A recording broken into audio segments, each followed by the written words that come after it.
Quien resulta electo en las presidenciales de 2024 recibirá un país con graves desequilibrios macroeconómicos que contraen la producción y generan inflación.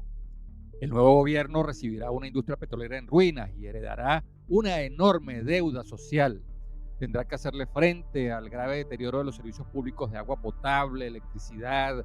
gas doméstico, telecomunicaciones, escasez de combustibles y deterioro de la infraestructura vial. Y, por si fuera poco, enfrentará una fuerte demanda social para revertir el colapso de los sistemas públicos de educación y salud. Los cambios políticos por sí mismos no garantizan que la situación económica y social mejore. A las medidas de ajuste suele atribuirse un impacto social y un costo político que termina dando al traste con los gobiernos que las aplican. Recordemos lo que le pasó a Macri en Argentina, a Lenín Moreno en Ecuador, a Sebastián Piñera en Chile y la ola de protestas que desencadenó la reforma tributaria que intentó Duque en Colombia. Actualmente, en Argentina, Javier Milei enfrenta un creciente malestar social y ola de protestas por el drástico ajuste que está llevando a cabo. El creciente descontento social aborta las reformas económicas y desemboca en el reemplazo del gobierno que impulsó las mismas. En Venezuela, la viabilidad económica de una transición política sin marchas y contramarchas tiene que mirarse en el espejo de esos países y contemplar las medidas de protección social para compensar los efectos no deseados de las medidas económicas de ajuste. Y si quiere que le entreguen el mando, el nuevo gobierno tendrá que ofrecer garantías de no persecución política a quienes están en el gobierno y han sido amenazados con una ola de persecuciones, juicios y condenas en caso de perder las elecciones y tener que entregar el poder. Continuando nuestro ciclo de conversaciones sobre un pacto de convivencia pacífica para Venezuela, esta vez tenemos como invitado al economista Francisco Rodríguez, fundador de la iniciativa Petróleo por Venezuela, quien recientemente presentó al país su propuesta, Un pacto por el futuro de Venezuela. Bienvenido, Francisco, y para que nos rinda el tiempo, vamos con nuestra primera pregunta.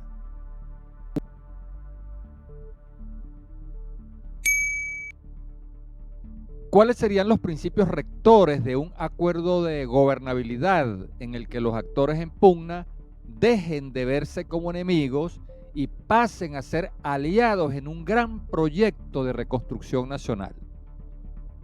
El acuerdo de gobernabilidad se debe construir sobre una realidad política y esa realidad política depende de los espacios de poder alcanzados por distintos actores. Yo creo que el acuerdo de gobernabilidad es muy distinto, por ejemplo, si en próximas elecciones se impone la reelección de Nicolás Maduro o un candidato distinto a Maduro gana las elecciones y un candidato que represente fuerzas políticas distintas a las del actual partido de gobierno. Y de la misma forma yo creo que va a ser distinto dependiendo de lo que ocurra con las elecciones de la Asamblea Nacional en el 2025 y dependiendo de otras configuraciones, otros espacios de poder. Ahora, al mismo tiempo, yo creo que la convivencia, la idea de rescatar la convivencia, debe ser un principio de la acción política y social. O sea, yo creo que hay una forma de construir esta convivencia desde abajo hacia arriba, que tiene que ver primero con promover la idea y la conciencia de que tenemos un problema de convivencia, tenemos un problema de coexistencia, de que el conflicto político está siendo muy costoso para el país y que tenemos que conseguir formas de sobreponernos a él. Y eso también me lleva a pensar en una teoría en la que la convivencia se puede construir en espacios que no necesariamente son los espacios macro del gobierno global. O sea, yo entiendo y me parece valioso el ejercicio de pensar, bueno, cómo nosotros podemos hacer un gran acuerdo nacional para lograr sentar las bases de la coexistencia. Pero yo creo que también la coexistencia se puede construir en pequeño. Y gran parte de las propuestas que hemos venido trabajando desde la Fundación Petróleo por Venezuela, que yo dirijo, tiene que ver justamente con pensar en ideas que puedan permitirnos construir esa coexistencia en espacios que no necesariamente impliquen definir el problema de la disputa por el poder global en la sociedad. O sea, tú puedes generar espacios tales como la configuración de una comisión para la protección de activos, para la implementación del acuerdo social, para empujar alternativas a nivel regional, a nivel local, donde se pueda trabajar la coexistencia a un nivel más pequeño, pero que también hace que los objetivos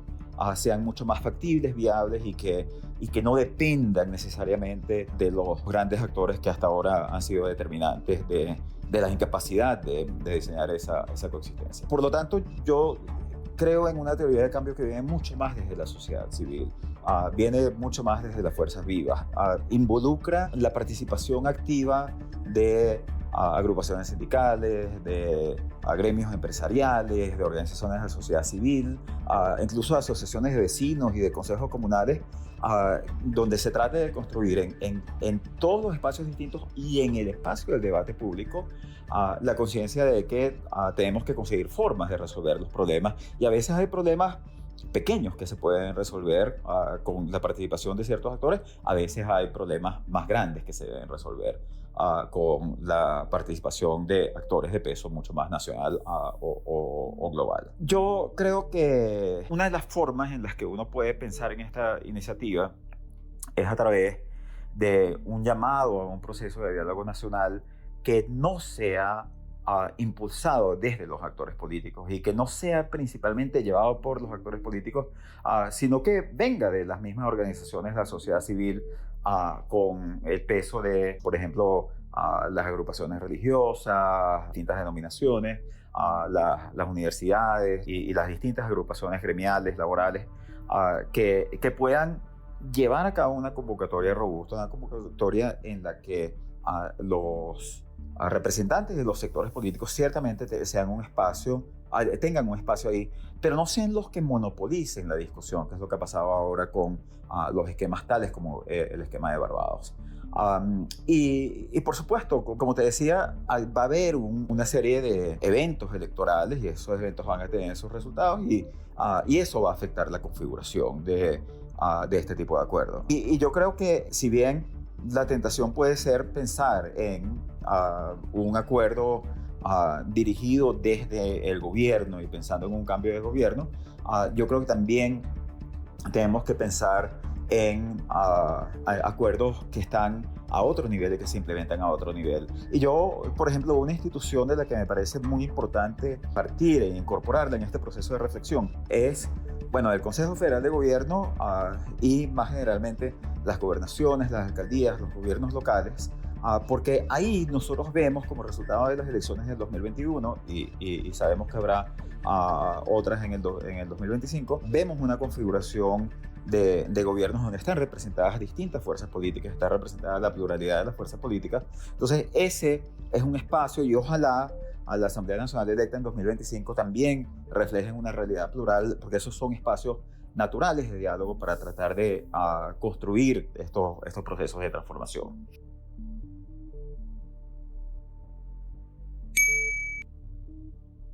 ¿Cuál sería el marco del Pacto de Convivencia Pacífica y sus componentes? ¿A qué deberían comprometerse las partes en conflicto? ¿Qué derechos y garantías deben reconocerse mutuamente? ¿Y qué amenazas deben dejar de hacerse? Yo creo que para mí el marco fundamental es una transformación del sistema político venezolano para que no sea un sistema donde el ganador se lo lleva todo. Yo creo que gran parte de lo que nosotros estamos viviendo en este momento tiene que ver con un diseño institucional. Y ese diseño institucional es un diseño donde la presidencia de la República es todopoderosa.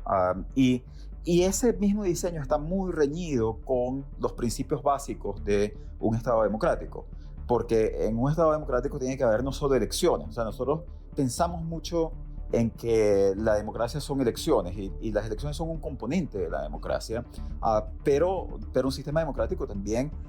involucra y requiere la separación de poderes, y eso es algo que nosotros no tenemos en Venezuela. O sea, no lo tenemos en la práctica, pero tampoco lo tenemos institucionalmente, porque la Constitución le da muchísimo poder a la presidencia, incluido el poder de convocar a elecciones para una Asamblea Nacional Constituyente que, a considerarse depositario del poder originario, tiene la capacidad de disolver a otras ramas del poder público y a otros poderes.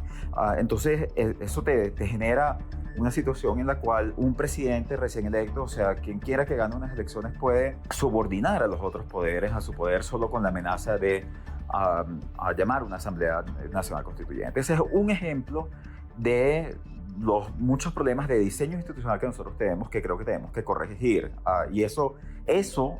sí que requiere una discusión a nivel global constitucional y requiere una reforma constitucional, pero creo que ese es un componente donde las reformas deben estar basadas sobre el principio de cambiar nuestro sistema de convivencia política y permitir un sistema en el que exista espacio tanto para los ganadores como para los perdedores. O sea, no pensar que el que pierde las elecciones inmediatamente pierde acceso a todos los espacios de poder. Y en ese sentido sí tenemos que construir la convivencia a través del poder compartido.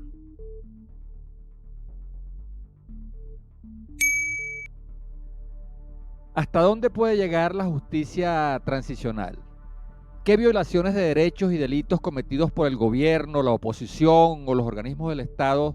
pueden ser amnistiados y cuáles no?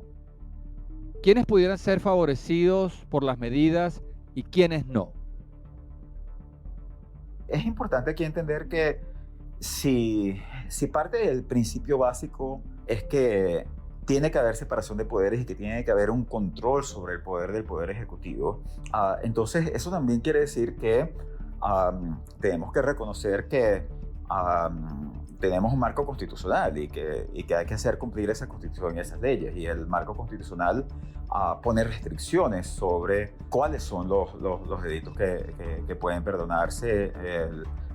y cuáles son los marcos posibles en los cuales se podría pensar en adultos más generales o en sobreseimientos. Y creo que no solo tenemos ese marco constitucional, sino que también tenemos una serie de tratados, y en particular, muy importante, es el Estatuto de Roma. O sea, Venezuela suscribió el Estatuto de Roma. Venezuela sigue estando sujetos, el Estado venezolano sigue aceptando el Estatuto de Roma,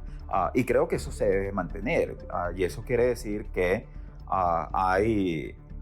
ciertos crímenes, en particular crímenes de guerra y crímenes de lesa humanidad, donde Venezuela está sujeta a la justicia internacional. Ahora, eso no quiere decir que necesariamente la única solución sea que todos esos temas se diriman en la Corte Penal Internacional, porque el Estatuto de Roma también conlleva el principio de complementariedad, y el principio de complementariedad implica que es donde debería estar el énfasis principal. Implica que sí se pueden generar en Venezuela procesos judiciales a través de un sistema, de un poder judicial independiente, para llevar a cabo los juicios sobre los crímenes que se pueden haber cometido, que pueden ser sujetos de la jurisdicción de la Corte. Entonces la Corte no tiene que actuar, y eso puede ocurrir incluso hoy mismo, o eso puede ocurrir independientemente de cuán avanzado esté el caso o los casos de la Fiscalía de la Corte Penal Internacional. La realidad es que la nación siempre puede intentar demostrar ante la Fiscalía, ante la Corte, que hay un sistema judicial que está cumpliendo con el principio de complementariedad y que por lo tanto en las Cortes venezolanas se pueden juzgar, incluyendo dentro de un esquema de justicia transicional, se pueden juzgar los crímenes de los que estamos hablando. Entonces, creo que lo fundamental tiene que ver con construir esa estructura, ese sistema, esa credibilidad del sistema judicial venezolano, y por supuesto eso va a requerir una profunda transformación de nuestro sistema judicial para poder presentarle a la Corte Penal Internacional y a la comunidad internacional más generalmente una evidencia creíble de que en Venezuela hay un sistema que es capaz de lidiar con los crímenes que se han cometido y que nuestra Constitución y nuestras leyes obligan y nos dan un mandato a que nosotros lidiemos con ellos.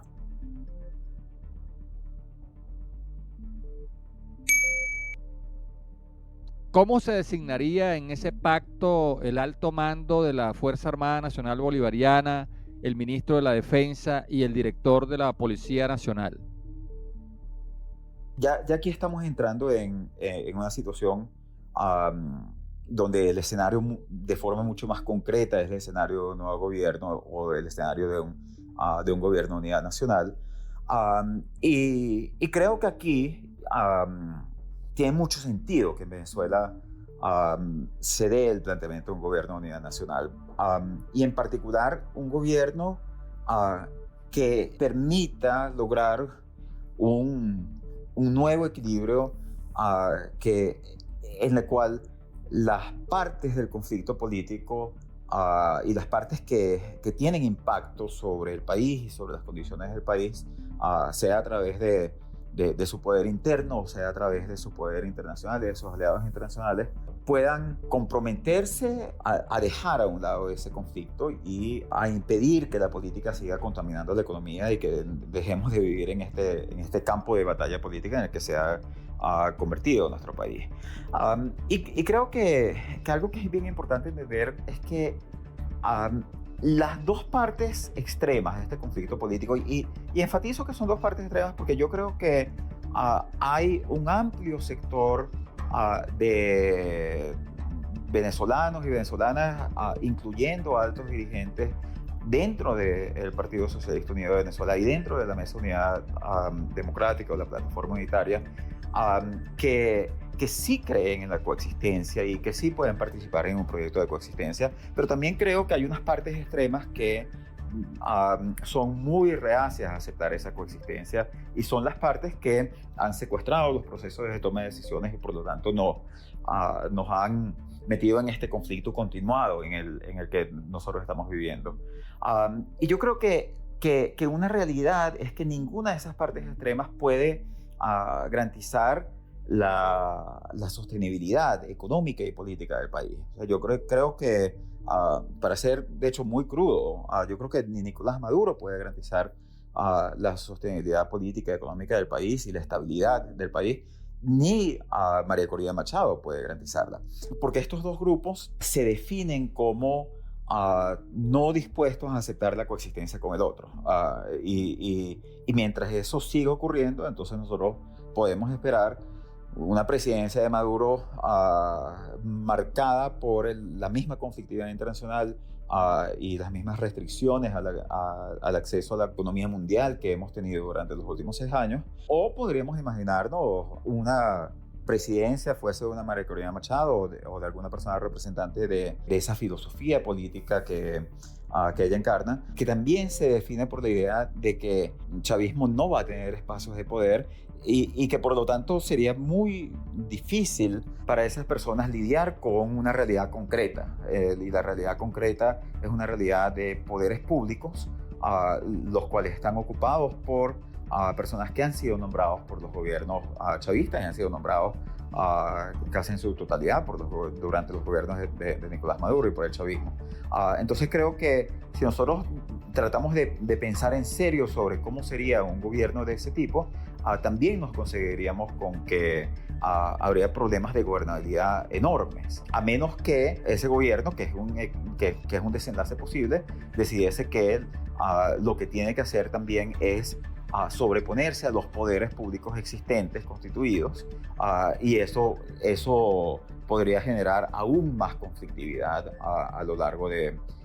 los próximos años. Entonces yo creo que frente a esa disyuntiva sí es necesario un gobierno de unidad nacional en el cual o estas dos partes acepten participar o estas dos partes acepten ponerse a un lado de forma de permitir la construcción de un proyecto de reconstrucción del país que no, donde el país no sea constantemente y los venezolanos no sean constantemente rehenes de ese conflicto político.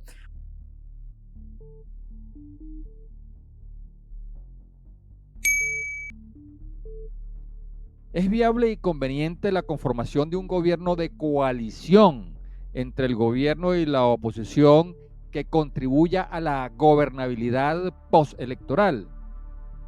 ¿Cuáles serían los criterios para conformar ese gobierno de coalición? Yo creo que aquí hay dos aspectos importantes. Uno de ellos tiene que ver con que en todas las áreas, en absolutamente todas las áreas de acción de un gobierno de unidad nacional, yo creo que tienen que estar representadas las dos partes. Y yo creo que tienen que estar representadas las dos partes por algo muy básico, que es que yo creo que las partes son complementarias. Y creo que es importante entender que quienes han ejercido el gobierno durante los últimos 25 años, aun si nosotros podemos pensar, y yo personalmente pienso que lo han ejercido muy mal, tienen un conocimiento y una experiencia práctica y un aprendizaje sobre cómo lidiar con asuntos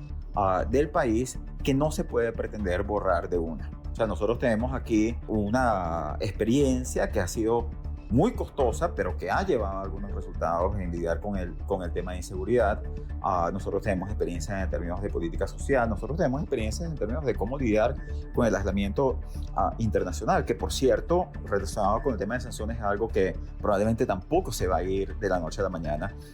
Y esas experiencias concretas de gobierno tenemos que utilizarlas. Por supuesto, en cada caso en el que tú trates de armar el equipo de un gobierno de unidad nacional, tú te vas a conseguir con factores que están en el poder ahora que son nocivos, y con actores que son nocivos, y con prácticas que son nocivas. Pero tienes que tratar de balancear eso con la necesidad de mantener y construir sobre el conocimiento adquirido y no pretender que se debe destruir todo de una. Y yo voy a poner un ejemplo que a mí me parece muy relevante aquí, que a pesar de ser un ejemplo muy criticado también por buenas razones, que es el programa CLAPS de los Comités Locales de Abastecimiento y Producción. Ese programa ha sido criticado por muchas razones y por razones muy válidas, que tienen que ver con politización, tienen que ver con alegatos de corrupción, tienen que ver con problemas de la calidad de los productos. Sin embargo, la evidencia también muestra muy claramente que el número de venezolanos que han tenido acceso a la asistencia alimentaria gubernamental aumentó considerablemente desde la creación de este programa. Para el año 2014, aproximadamente una cuarta parte de los venezolanos recibía asistencia alimentaria gubernamental. Para el 2017, esa cifra había subido al 90% y se ha mantenido entre 80 y 90%. Y estos no son ni siquiera datos oficiales, estos son datos que vienen de estudios privados, incluyendo ENCOBI, incluyendo Data Analysis, otras encuestadoras.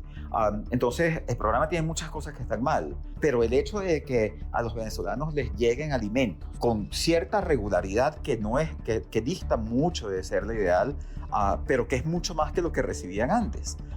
Es algo importante, es algo valioso y es algo sobre lo que es necesario construir. Entonces, lo peor que podría pasar sería que, por ejemplo, un nuevo gobierno llegase y dijese: vamos a cerrar los CLAPS, vamos a eliminar la asistencia alimentaria mientras diseñamos otra cosa. Y en ese mientras diseñas otra cosa, puedes tener deterioro de los niveles nutricionales enormes cuando le quitas a la gente la asistencia que está recibiendo en este momento. Entonces, eso... Para mí la idea tiene que ser construir sobre lo que se ha hecho, mejorar lo que se ha hecho, corregir lo que se ha hecho mal, que es bastante que hay que corregir. Y por lo tanto los esfuerzos tienen que ser cooperativos a nivel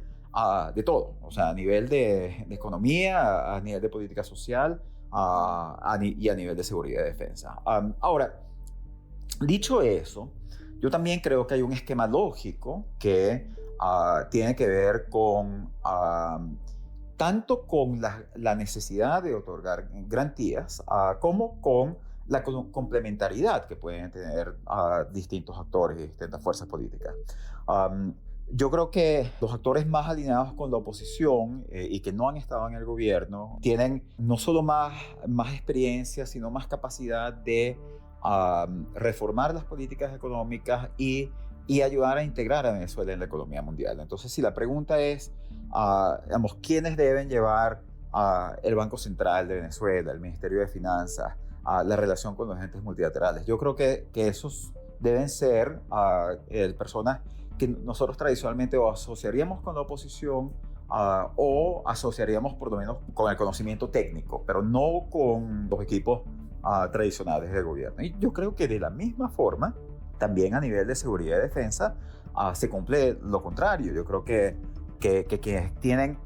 una experiencia más real y una capacidad concreta para atender estos problemas muchas veces están más representados en el actual gobierno. Y además hay otro elemento que tiene que ver con el tema de las garantías. Yo no creo mucho en las garantías sobre el papel. Yo no creo mucho en las promesas, por más que se aprueben leyes, por más que se aprueben incluso constituciones, porque al final las reglas están sujetas a la interpretación y la interpretación de las reglas las llevan a cabo actores específicos. Entonces es muy fácil escribir una regla ideal y que esa regla sea interpretada de muchas formas distintas dependiendo de la visión e incluso la conveniencia de quien lo esté interpretando. Entonces yo vería aquí la necesidad de enfocar esto desde otro punto de vista y hay una realidad de que para quienes han estado en el gobierno hasta ahora, la amenaza de la persecución, la amenaza de las represalias va a ser un factor muy fuerte. Y yo creo que como parte de un acuerdo de convivencia real, la capacidad de tener más poder y más influencia sobre las fuerzas de seguridad da una protección real, que no está anclada sobre promesas, sino está anclada sobre un control de parte de lo que es efectivamente el monopolio de la violencia, que por definición está o debe estar en manos del Estado. Y no es sorprendente que nosotros nos consigamos con muchos casos de transiciones en los cuales los actores salientes se les permite controlar estos espacios como parte de las garantías reales que se les están dando. Hasta aquí nuestra interesante conversación con Francisco Rodríguez, economista, egresado de la Universidad Católica Andrés Bello, con maestría y doctorado en la Universidad de Harvard. Actualmente es profesor en la Universidad de Denver y recientemente presentó al país su propuesta Un pacto por el futuro de Venezuela. Gracias, Francisco, por tu valiosa contribución sobre lo que deberían ser los principios rectores, el alcance, la cobertura y los componentes de un pacto de convivencia pacífica para Venezuela. En los comentarios te pediríamos nos hicieras saber cuáles o a cuáles líderes políticos, económicos, sociales, militares o de la iglesia te gustaría escuchar para conocer su posición sobre estos temas. Te invitamos a suscribirte al canal YouTube de Pedagogía Económica y Electoral y a activar las notificaciones para que recibas las conversaciones que iremos publicando.